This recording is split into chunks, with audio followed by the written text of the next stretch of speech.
Alors je sais pas si vous savez, mais en fait j'ai un chien. Et aujourd'hui... c'est chiant. Alors je sais pas si vous savez, mais en fait j'ai un chien. Il s'appelle Kadok, il a 1 an. Il est tout beau, tout mignon, il passe son temps à jouer. Et je sais qu'un jour, il va mourir. Et bien avant moi. En fait, en général, les chiens, ils meurent autour de 15 ans et les hommes autour de 80 ans. Et c'est assez bizarre parce que si on regarde autour de nous, on a l'impression que l'âge des animaux, il a un peu été tiré au hasard. Mais est-ce que c'est le cas en vrai? Allez, générique. Alors bonjour à tous, aujourd'hui on va parler de l'âge des animaux. Parce que c'est vrai que si on regarde autour de nous, on voit qu'il y a des animaux qui vivent extrêmement longtemps et d'autres pas du tout. Si on prend des exemples concrets, vous connaissez l'éphémère, c'est un petit insecte. Alors il peut rester dans son cocon pendant 1 an, mais une fois qu'il est né, il vit 1 jour. Alors, 1 jour c'est super court. Après vous avez les mouches qui peuvent vivre 1 ou 2 jours, donc c'est toujours assez court quoi. Et de l'opposé, vous avez des animaux qui vivent extrêmement longtemps. Par exemple, vous avez les homards. Il y a les homards, tant qu'ils ont de la nourriture, on sait qu'ils peuvent grandir, devenir de plus en plus grands. Tant qu'ils peuvent changer de carapace, tant qu'ils ont de la ressource, ils peuvent grandir. Et c'est pour ça qu'on a retrouvé au Canada un homard de 140 ans. 140 ans, je sais pas si vous vous rendez compte. C'est-à-dire que c'est un homard qui a connu la construction de la Tour Eiffel. Il était né à l'époque de la première exposition universelle à Paris en 1889.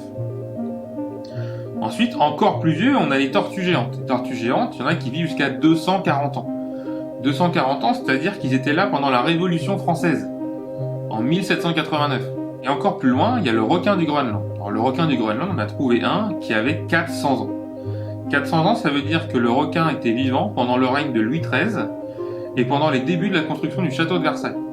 Donc on passe de l'éphémère au requin qui a connu la construction du château de Versailles. Et après, dans les autres extrêmes, on a les méduses. En fait, théoriquement, les méduses, c'est immortel.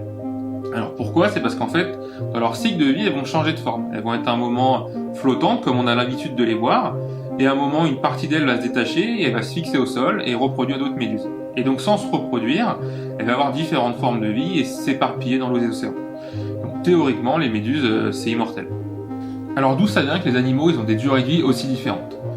Alors une théorie qui a longtemps été défendue, c'est la théorie du Rate Living Theory, donc la théorie du taux de vie. C'est une théorie qui dit que l'âge des individus, la durée de vie d'un individu, le lifespan, est dépendant de la masse d'un individu. Plus il est gros, plus il va vivre longtemps, et plus il est petit, plus sa durée de vie va être courte. Alors c'est quelque chose, si on réfléchit, qui se représente assez facilement. Les éléphants sont en effet très gros, et vivent très longtemps, alors que les souris sont toutes petites, et elles vivent bien moins longtemps. Alors cette explication, elle viendra du fait que les petits individus, ils ont un métabolisme beaucoup plus rapide.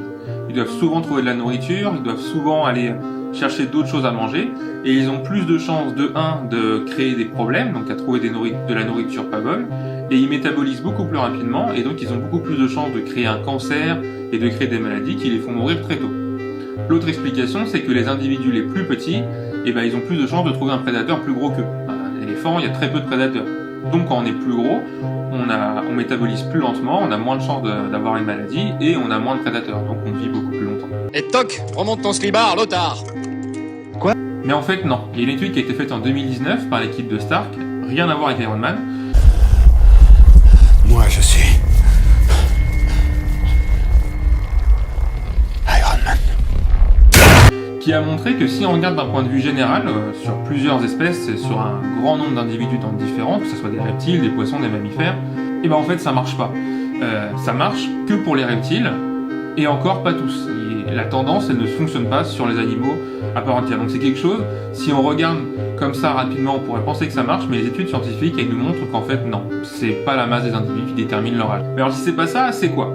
Alors une autre chose qui peut expliquer l'âge des individus, c'est ce qu'on appelle le trade-off, le compromis entre la survie et la reproduction. Lorsqu'un individu naît, il ne peut pas à la fois investir dans sa survie et dans sa reproduction. Qu'est-ce que ça veut dire?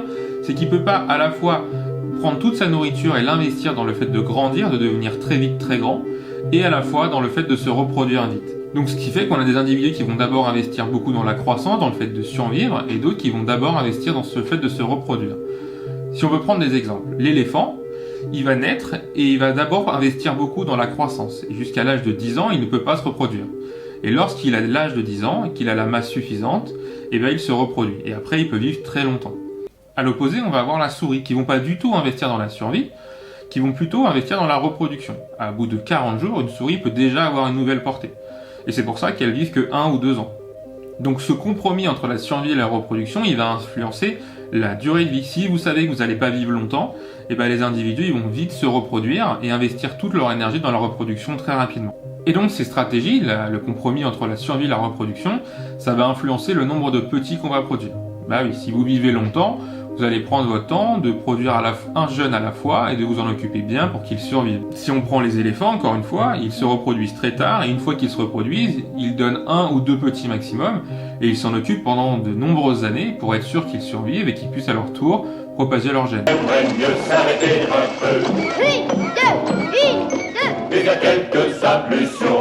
À l'opposé, quand on est une souris, eh ben, on sait que dans 1 ou 2 ans on va mourir, ben, il faut se reproduire vite et pas forcément s'occuper des petits. On produit le plus de jeunes possible en espérant que par chance il y ait un maximum qui survive. Et c'est ce qu'on appelle le continuum RK. C'est-à-dire que les individus, on peut les placer dans un continuum entre ceux qui vont le plus investir dans la survie, dans l'occupation des jeunes et qui vont se reproduire très tard, et à l'opposé les stratégies R qui vont se reproduire très rapidement, investir très peu dans le soin aux jeunes, ils vont pas les aider, et ils vont avoir une durée de vie très courte. Alors ce continuum, c'est un outil théorique qui permet de dire où sont les individus, mais il y a des exceptions qui rentrent pas dans les cases. Par exemple, si on prend les tortues, c'est des individus qui vivent très longtemps, donc qui peuvent vivre des centaines d'années, qui vont avoir une reproduction très tard, ils vont passer beaucoup de temps à grandir, à devenir solides et robustes, et pourtant, c'est des individus qui produisent des milliers de petits. On voit les éclosions des tortues, il y en a des milliers qui sont en train de marcher sur les plages, et il y en a très peu à survivre. Et ben en fait, les tortues, elles adaptent leur compromis de survie de reproduction avec l'environnement. C'est-à-dire que elles ne peuvent pas s'occuper des jeunes. Et donc pour contourner ce problème, elles en produisent beaucoup. Et à la fin, le compromis est en fait le même que pour les éléphants. L'éléphant, au lieu de produire très peu de jeunes et de s'en occuper, et ben la tortue, elle produit beaucoup de jeunes, et à la fin, il y en a très peu à survivre. Et donc ça, c'est dû aux contraintes de l'environnement. Donc le compromis entre la survie et la reproduction, ça nous permet de comprendre relativement, d'un point de vue relatif, pourquoi un individu a plus de survie qu'un autre. C'est parce qu'ils investissent plus ou moins dans la reproduction et la survie. Mais en fait, il semble que la durée de vie des individus, elle soit dépendante de l'environnement, de l'accès à la ressource, du climat, de la température et de la stabilité de cet environnement. Si on est dans un environnement plutôt stable, si on a accès à la nourriture, si les prédateurs sont peu nombreux et si le climat reste le même, eh ben on a le temps de survivre, de produire des jeunes et de s'en occuper. Et donc ça, c'est des individus qui vont avoir une durée de vie assez longue. Et à l'opposé, quand on est dans un environnement où un climat change souvent, les espèces ont de la nourriture, puis tout d'un coup ils n'en ont plus, et que les prédateurs sont très nombreux, et ben dans ce cas-là, on n'a pas le choix que d'avoir une stratégie plutôt courte. On doit survivre moins longtemps et produire plus de jeunes pour survivre. Et donc ces espèces, elles vont répondre différemment au changement climatique. Donc on pourrait dire au premier abord que les espèces qui ont une durée de vie courte, c'est-à-dire qui se reproduisent très tôt et qui produisent beaucoup de jeunes, qui ont des durées de vie très courtes, elles pourraient s'adapter mieux parce qu'elles sont habituées et se sont adaptées à ça. Et ben en fait, les études, elles sont en train de montrer que c'est vrai, mais dans une certaine mesure. Et que le changement climatique, qui est très brutal et qui fait des changements de climat très rapides, donc on en a déjà parlé, avec des fluctuations dans le climat, et ben c'est trop fort pour ces espèces. Et qu'en fait, une fois qu'elles ont disparu, si le climat reste mauvais pendant 2 ou 3 saisons, et ben l'espèce peut s'éteindre assez rapidement. Alors on pourrait se dire à l'opposé, les individus qui vivent longtemps, des individus qui ne sont pas habitués au changement climatique, mais cependant qui peuvent résister, qui temporisent, qui ont plus de temps. S'ils ne se reproduisent pas cette année-là, ils se reproduiront dans 3 ou 4 ans, et c'est un peu dans leur stratégie. Et en fait, il semble que non. Les individus qui ne sont pas habitués à ça, si on les regarde sur 2 ou 3 ou une dizaine d'années, c'est vrai, elles résistent mieux que les autres.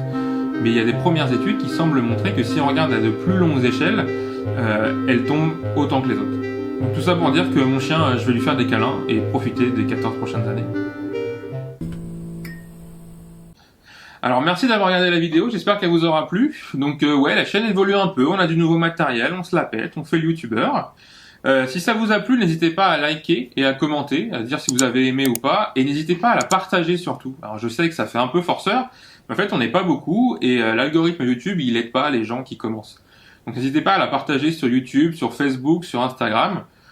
Parlez-en autour de vous sur les réseaux, ça permet de trouver des gens qui peuvent aimer ce genre de contenu, et ça peut aider toujours quoi. Et en tout cas, merci d'être là. Allez, à la prochaine!